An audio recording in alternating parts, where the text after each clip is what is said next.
Hello मेरे प्यारे प्यारे दोस्तों, कैसे हैं आप सब लोगों का स्वागत है मेरे यूट्यूब चैनल जिसका नाम है द टीचिंग ब्रोस। हम बात कर रहे थे बायोलॉजिकल क्लासिफिकेशन के बारे में और ये चैप्टर अब इस शॉर्ट में ख़त्म हो जाएगा। ये लास्ट 4 सवाल बचे हुए हैं। देखिए, विच of the following statement is wrong for viroids. Viroids के बारे में कौन सा स्टेटमेंट रॉन्ग है? दे कॉज इन्फेक्शन करते हैं, सही बात है। हमारे से क्या पूछा है? गलत पूछा है। बार बार मैं इस चीज़ को बोलता हूँ, गलत।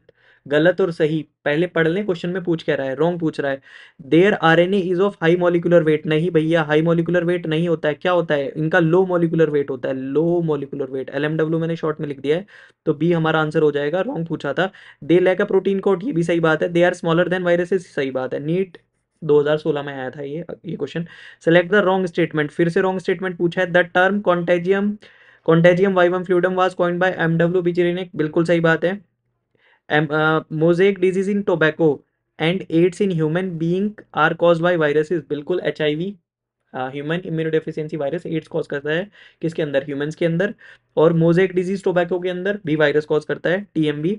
The viroids were discovered by DJ Ivanovsky, नहीं भैया, टीओ डाइनर ने किया था। किसने? TO dinar. टीओडी मैंने लिख दिया है, वायरॉइड्स उन्होंने डिस्कवर किए थे। Next, W M Stanley show, तो सी आंसर हो जाएगा हमारा। रॉन्ग पूछा था।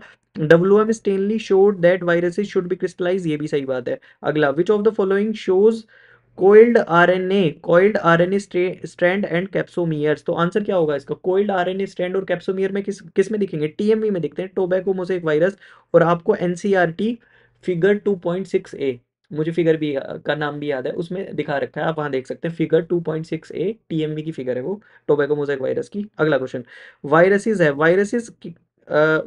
हैव ऑप्शन दे रखे हैं 4। DNA enclosed in a protein coat, DNA protein coat में इनक्लोज होता है, बिल्कुल सही बात है। अगला, प्रोकैरियोटिक न्यूक्लियस नहीं होता है भाई, कोई न्यूक्लियस ही नहीं होता। आगे, सिंगल क्रोमोसोम, कोई क्रोमोसोम ही नहीं होते। और यहाँ पे ये वाला ऑप्शन भी हो सकता था, बोथ, मतलब डीएनए और आरएनए अगर अलग अलग होता तो ये हो जाता, लेकिन इसने बोथ डीएनए एंड आरएनए बोला है। और एनसीईआरटी बोलती है कोई भी ऐसा वायरस नहीं है जिसमें डीएनए और आरएनए एक साथ हो, तो ये भी नहीं होगा। तो कौन सा ऑप्शन हो जाएगा? DNA enclosed in a protein coat. लेकिन मैं आपको एक चीज बताऊं स्पेशल, ये DNA enclosed in a protein coat, ये पार्शियली करेक्ट है। क्यों करेक्ट है? क्योंकि कुछ वायरसेस के अंदर आरएनए भी होता है। ये हमारा बायोलॉजिकल क्लासिफिकेशन चैप्टर खत्म हो गया है। आई होप आपको बहुत अच्छे से ये समझ आया होगा।